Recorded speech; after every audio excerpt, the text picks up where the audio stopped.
하나님께 예배드릴 이 밤, 죄로 인해 끊어진 하나님과의 관계, 예수 그리스도를 통해 회복되는 은혜를 사모하시기 바랍니다. 시편 말씀에 마음을 새겨봅니다. 여호와여, 주께서 죄악을 감찰하실진대 주여 누가 서리이까?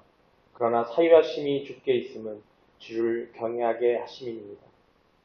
죄를 정결케 하시는 하나님의 은혜를 바라보며 찬양과 회개의 심령으로 예배를 드리겠습니다. 함께 묵상 기도 하시겠습니다.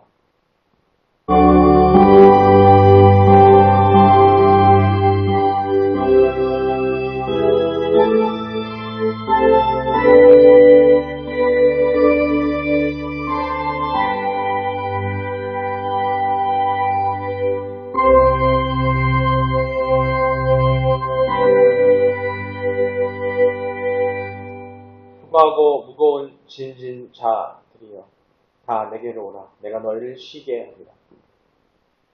하나님은 영이시니 예배하는 자가 영과 진리로 예배할지니라. 사랑과 공의 하나님, 오늘 이 시간 주님의 말씀 앞에 나오게 하시니 너무나 감사합니다. 아담과 하와의 타락 이후 죄의 결과가 얼마나 참담한지를 말씀을 통해 보게 하셨사오니 이 밤 저희 마음을 깨트리시고 죄를 미워하는 거룩한 심령을 우리에게 허락하여 주시옵소서. 예수 그리스도의 보혈로 말미암아 새 생명을 주심에 너무나 감사드리며 우리 모두가 그 은혜를 앞에 겸손히 무릎 꿇게 하여 주시옵소서. 모두 이 말씀의 시간에 주님의 임재로 충만케 하시고 우리의 눈을 여셔서 죄의 무서움과 구원의 위대함을 보게 하여 주시옵소서. 감사드립니다. 예수님의 이름으로 기도드립니다. 신앙 고백하시겠습니다. 전능하사 천지를 만드신 하나님 아버지를 내가 믿사오며 그 외아들 우리 주 예수 그리스도를 믿사오니 이는 성령으로 잉태하사 동정녀 마리아에게 나시고 본디오 빌라도에게 고난을 받으사 십자가에 못 박혀 죽으시고 장사한 지 사흘 만에 죽은 자 가운데서 다시 살아나시며 하늘에 오르사 전능하신 하나님 우편에 앉아 계시다가 저리로서 산자와 죽은 자를 심판하러 오시리라. 성령을 믿사오며 거룩한 공예와 성도가 서로 교통하는 것과 죄를 사하여 주시는 것과 몸이 다시 사는 것과 영원히 사는 것을 믿사옵나이다. 아멘. 오늘 말씀입니다. 창세기입니다. 창세기 3장 14절로 19절입니다. 창세기 3장 14절로 19절 함께 한 목소리로 봉독하시겠습니다. 여호와 하나님이 내게 이르시되 내가 이렇게 하였으니 내가 모든 가축과 들의 모든 짐승보다 더욱 저주를 받아 데려다니고 살아있는 동안 흙을 먹을지니라.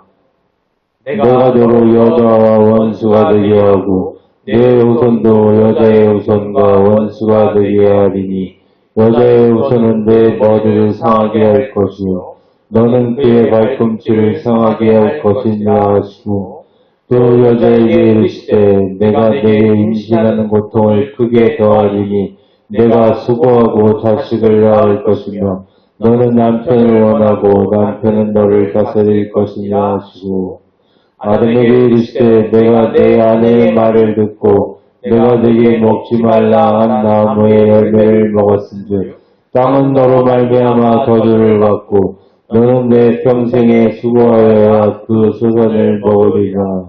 땅이 내게서 준물과 엉겅퀴를 낼 것이라. 내가 먹을 것은 밭의 채소인즉 내가 흙으로 들어갈 것까지 얼굴에 땀을 흘려야 먹을 것을 먹으니 내가 그것에서 취함을 입었음이라. 너는 의인이 흙으로 돌아갈 것이니라 하시니라. 아멘. 할렐루야. 하나님의 뜻 가운데 사랑받는 여러분 되시기를 주님의 축원합니다. 서로 인사하시겠습니다. 하나님은 당신을 사랑하십니다. 하나님은 당신을 사랑하십니다. 예수님 당신과 함께 계십니다. 예수님은 당신과 함께 계십니다. 성령님이 당신을 진리로 이끌어 주십니다. 성령님이 당신을 진리로 이끌어 주십니다. 그래서 당신은 잘 되고 있습니다. 그래서 당신은 잘 되고 있습니다. 네, 널리 알려진 항해. 오늘은 또 창세기 3장의 새로운 부분입니다. 14절로 19절 말씀인데요. 오늘부터 몇 주가 우리가 3장 14절, 19절을 통해서 하나님께서 우리에게 주시는 메시지를 나누고자 합니다. 오늘 그 첫 번째 시간으로 이런 제목으로 이야기를 나눌까 해요. 한번 같이 읽어보겠습니다. 시작. 죄의 결과의 심각성을 깨달읍시다. 네. 죄의 결과의 심각성을 깨달읍시다. 여러분, 우리가 죄를 너무 쉽게 생각할 수 있다는 거죠. 죄를 그때에 심각하게 생각해야 되는데 그 심각성을 모른다는 거예요. 세상 죄는 심각하게 생각하고 세상 죄는 당장 두려워요. 왜? 어떻게 될지 모르니까. 근데 막연하죠? 우리가 하나님의 안에서 죄를 짓고 하나님 주신 이 죄, 오늘 이 7월 초까지 했던 그 말씀을 놓고 봤을 때 아담과 하와가 지었던 그 죄가 얼마나 무서운 것인지, 그러니까 우리가 그 죄를 이어받았고 그 원죄를 갖고 있는 그 자체가 얼마나 무서운 것인지를 우리는 그냥 막연히 지나가고 있을 때가 너무 많다는 거예요.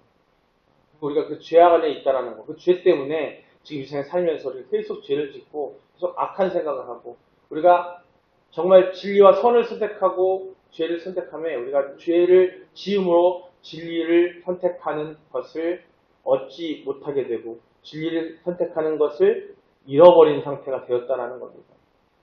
우리가 바로 그런 상태에 되어 있다는 것을 우리가 알고 깨달아야 되는데, 그래서 그걸 너무 간과하고 생각하지 않고 있다는 거예요.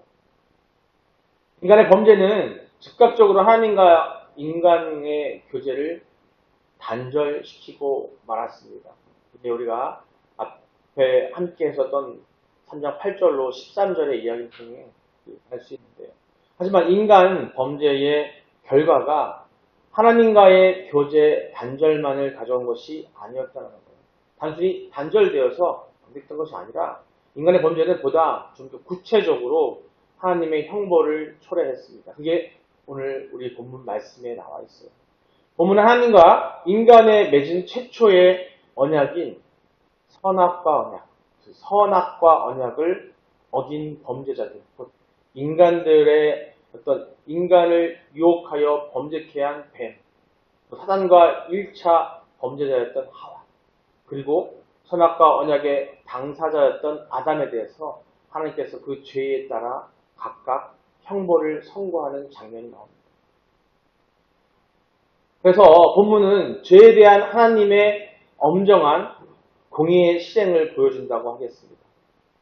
그러나 본문은 하나님께서 죄인에게 일단 그들의 지은 죄에 대하여 각각 형벌을 선포하시게 되는데, 거기에서 머물지 않고 나아가 장차 오실 여자의 후손, 곧 예수 그리스도에 의한 구원의 약속을 또 선포하신 사실과 또 대속을 통한 구원의 원리에 대해서 자세하게 또 우리에게 보여주고 있습니다. 죄인들에게 곧 위로와 소망을 주신 말씀이라고 할 수 있어요. 오늘 본문은 사단의 도구가 되어 인간을 유혹하여 범죄케 한 뱀과 뱀의 유혹에 빠져 하나님의 명령을 거스려 범죄한 인간에 대한 하나님의 저주가 나타나고 있습니다. 따라서 본문은 인간 최초의 범죄로 인한 결과에 대해 잘 보여주고 있습니다. 우선 1차 범죄자였던 하와는 잉태하는 고통과 해산의 수고와 또 남편의 다스림을 받아야 하는 고통을 당하게 돼요. 16절 말씀에 나옵니다. 함께 읽어보겠습니다.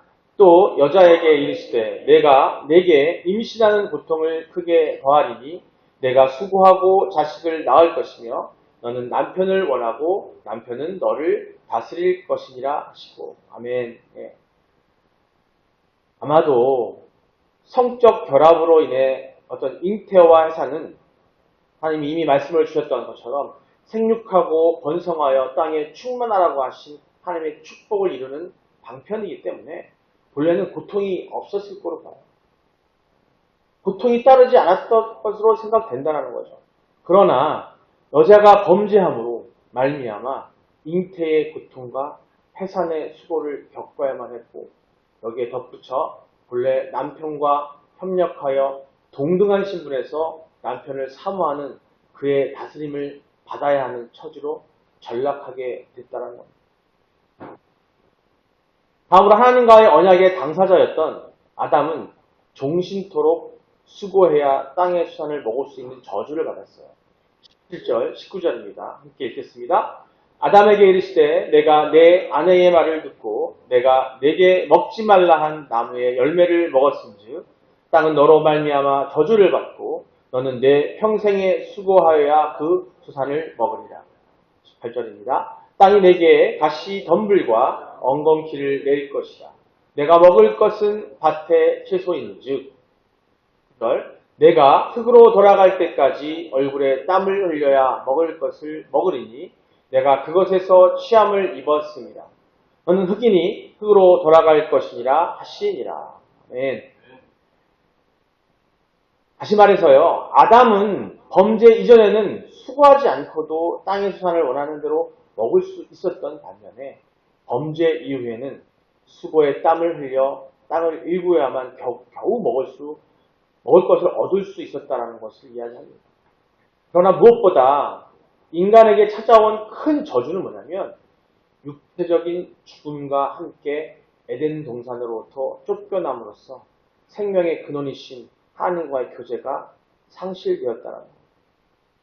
영적으로 죽은 고통을 당하게 되었다는 겁니다. 결국 우리 본문은 우리에게 죄가 얼마나 무섭고 두려운 결과를 가져다 주고 있는지를 잘 보여주고 있습니다. 실로 죄는 가공할 만한 파괴성을 지니고 있습니다. 오늘날 인간과 자연계가 겪고 있는 모든 부조화와 고통의 근본 원인이 바로 죄에 있다는 겁니다. 이런 부조화, 이런 인간과 자연계가 겪고 있는 부조화가 뭔지 아세요?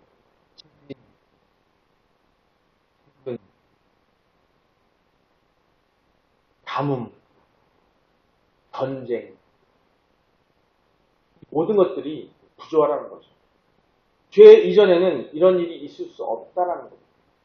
근데 우리가 인간이 죄를 짐으로써 또 이 자연계를 다스리고 해주신 이 창조물들을 다스리고 이끌어가고 잘 다뤄야 할 우리 인간이 죄성을 가졌기 때문에 인간이 다스리는 모든 것들이 다 죄 가운데 있게 됐다는 거예요. 그렇기 때문에 부조화가 발생한다. 하지만 인간들은 계속 그걸 부정합니다. 지금도 보면요. TV에 여러 과학 채널이나 과학과 관련된 걸 보게 되면은 여러분 아시겠지만 우리는 분명한 건 하나님께서 모든 걸 창조했다고 믿고 있잖아요. 하지만 학교 교과서에서 TV 매스컴을 통해서 과학자들은 뭐라고 얘기하냐면 이 지구의 나이를 측정하고 지구의 생성에 대해서 하나님의 창조가 아니라 과학적인 근거를 자꾸 제시하고 있어요. 하지만 그 근거들은 과학적인 근거가 아니라 사실은 다 추측일 뿐이에요. 근거가 없어요. 증거가 없어요. 심지어는 몇백만 년 전이라고 얘기하면서 그때부터 이 지구상에 많은 멸종과 멸망이 반복되어 왔다고 하는데 그 또한 그 모든 것들이 우리가 죄 가운데서 벌어지는 모든 일임에도 불구하고 그냥 단순히 그런 자연현상을 통해서 우리에게 그런 일들이 이런 부조화가 일어나고 있다고 사람들에게 알리고 있고 전하고 있다는 거죠. 지금 우리 아이들은 여기 계신 여러분들 또한 학교에서 과학을 공부해보고 해봤던 아시겠지만 저도 마찬가지로 그런 공부를 받고 자랐습니다. 그게 잘못됐다는 거죠. 죄 가운데 밝혀진 어떤 그 결과로 된 어떤 그런 부조화들, 잘못된 것들이 그거를 과학적인 어떤 근거를 제시함으로써 그 죄를 부정하고 있다는 겁니다.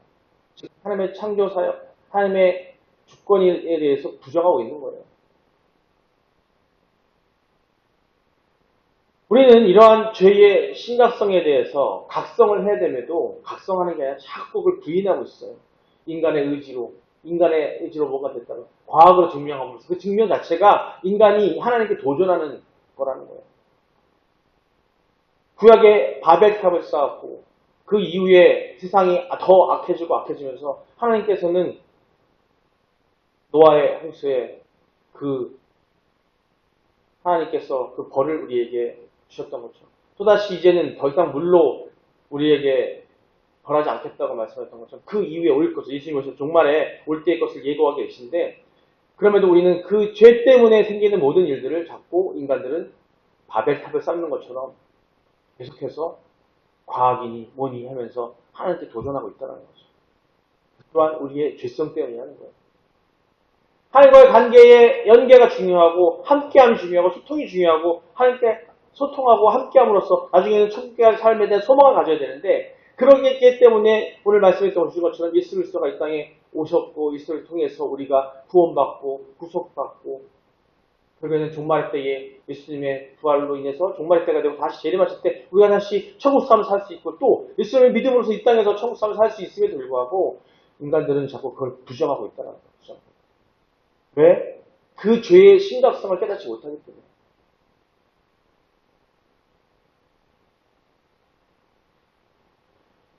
말씀하십니다. 그렇기 때문에 죄에 대해서는 그 모양이라도 취해서는 안 되며 멀리해야 한다고 말씀하고 계세요. 하나님께서 급하신 일은 한이 있어도 하지 금하신 것, 즉 하나님께서 금하신 일에 대해서는 하지 말라고 하는 것에 대해서는 어떤 것이 있다 할지라도 하지 말아야 한다고 말씀하고 있습니다. 데살로니가전서 5장 22절 말씀입니다. 함께 읽겠습니다. 시작. 악은 어떤 모양이라도 버리라. 아멘. 예. 악은 어떤 모양이라도 버리라고 말씀하고 계세요. 우리는 악을 버려야 돼요. 우리는 가까이 하지도 말아야 되고 하지 말아야 되는 거죠.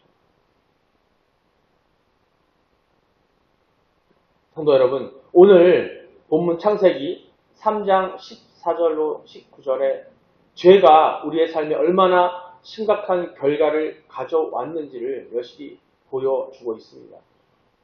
그냥 말씀으로 보고 있는 게 아니라 그걸 통해서 우리가 얼만큼 지금까지 죄 속에 있는지를 깨달아야 된다는 거예요. 죄는 단순한 실수가 아니라는 거예요.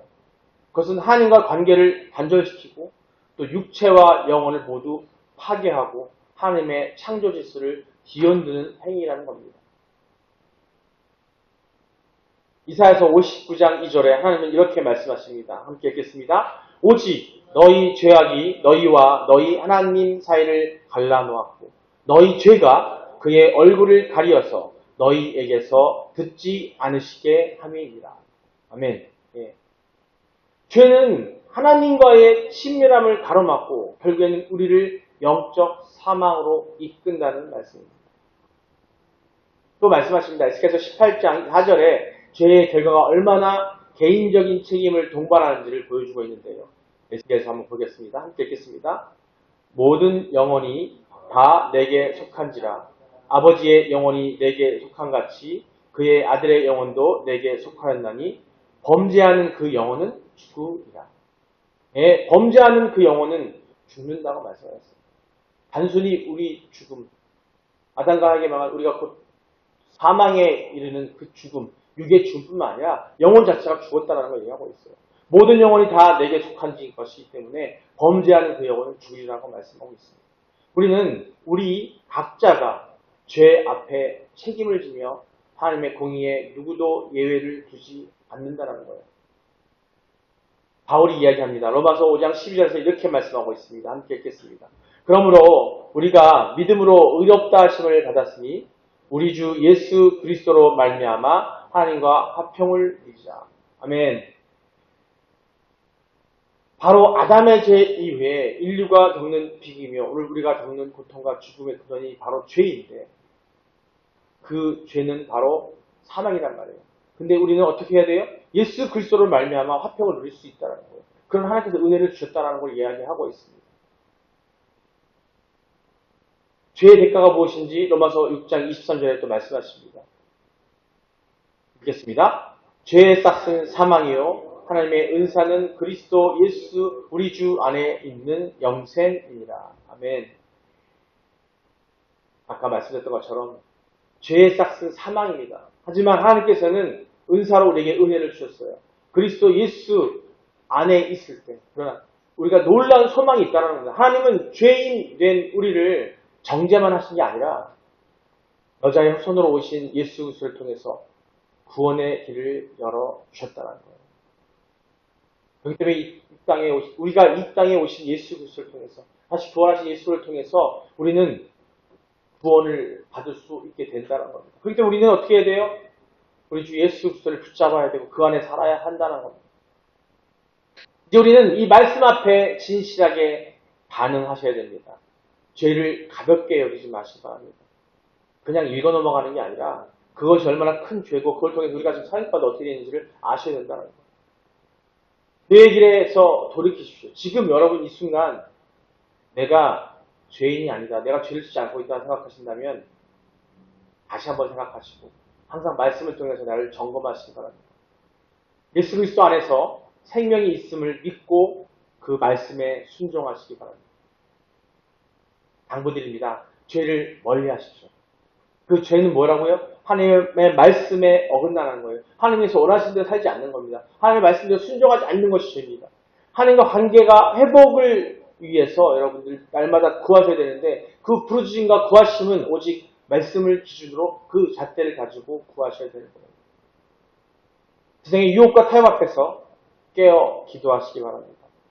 자녀 세대에게 죄의 결과와 복음의 은혜를 전수하는 부모가 되시기 바랍니다. 또 그런 어른이 되시기 바랍니다. 내가 낳은 자녀가 아니라 우리 후세들에게 더 이상 세상의 욕심과 세상 기준이 아니라 하나님의 공의, 하나님의 진리의 기준을 그 가운데서 우리가 죄를 깨닫고 그 죄에 대해서 정말 심각성을 깨닫고 온전해 가기 위해서 누가 필요한지 오직 예수 그리스도 안에 있는 게 중요한 것을 우리가 전해야 되는 것이 그게 바로 우리가 우리 주 예수 그리스도께서 우리에게 주신 사명입니다. 그게 바로 복음을 전하는 것이고 그게 선교하는 것이고 전도하는 것이라는 것이죠. 예. 회개의 자리로 나오는 자에게 하나님은 풍성한 긍휼을 베푸십니다. 여러분이 회개할 때 그리스도의 보혈이 여러분의 죄를 덮을 줄 믿습니다. 죄의 건세에서 자유함을 얻고 생명의 은혜가 가정과 삶에 넘치기를 예수님의 이름으로 축복합니다. 네, 시간 우리 함께 기도하기로 합니다. 이런 제목 갖고 기도하겠습니다. 먼저 죄를 미워하고 회개하는 성령의 감동이 우리 공동체 가운데 임하게 해달라고 기도하시기 바랍니다. 두 번째, 예수 그리스도의 십자가 은혜가 우리 가정과 다음 세대 가운데 선포되고 체험되게 해달라고 기도하시고요. 우리 또 개인과 교회 안의 회복과 치유, 하나님과의 친밀한 교제가 다시 살아나게 해달라고 우리 다 같이 주여 한번 부르고 기도하시겠습니다. 주여! 아버지 사랑의 하나님, 우리 안에 거하게 하소서. 우리 안에 거할 수 있는 것은 오직 그리스도 안에 거하는 것이 있습니다. 우리 안에 우리가 죄를 미워하고 회개하는 성령의 감동이 우리 공동체 가운데 임하도록 기도합니다. 아버지여, 우리의 죄를 깨닫는 우리가 되게 하소서. 그 죄의 심각성을 아는 우리가 되게 하여 주시옵소서. 내가 되게 하소서. 내가 먼저 회개하고 그의 감동이 내가 먼저 됐을 때 우리 공동체 가운데 것들이 이 세상에 예배당이 먼저, 우리 교회가 먼저, 주님 계신 것이 먼저 만나는 가운데 회개하는 역사가 일어나게 하시고 나를 하여 주시옵소서. 예수님의 십자가의 은혜가 우리 가정과 다음 세대 가운데 선포되고 체험되도록 아버지여 간절히 원하고 아버지여 그것이 될 수 있도록 하여 주시고 우리가 온전하게 할 수 있도록 함께 하여 주시옵소서. 개인과 교회 안에 회복과 치유, 그 죄 안에서 회복과 치유되는 역사가 일어나게 하여 주셔서 하나님과의 친밀한 교제가 매 순간 일어날 수 있도록 함께 하여 주시옵소서. 그것이 다시 한번 살아나게 하시고 죽었던 귀를 일으키시고 죽었던 혈안을 일으키시고 이 세상이 다시 주님 안에서 그리스도 안에서 다시 살 수 있도록 그 은혜를 부탁드립니다. 그 현장이 되게 하시고 그 앞에 나가서 싸우는 우리가 되게 하시고 우리 모두를 그 사랑을 되게 하시고 필요 무장한 채로 나아가 주님의 사명을 감당할 수 있는 것을 하여 주시옵소서.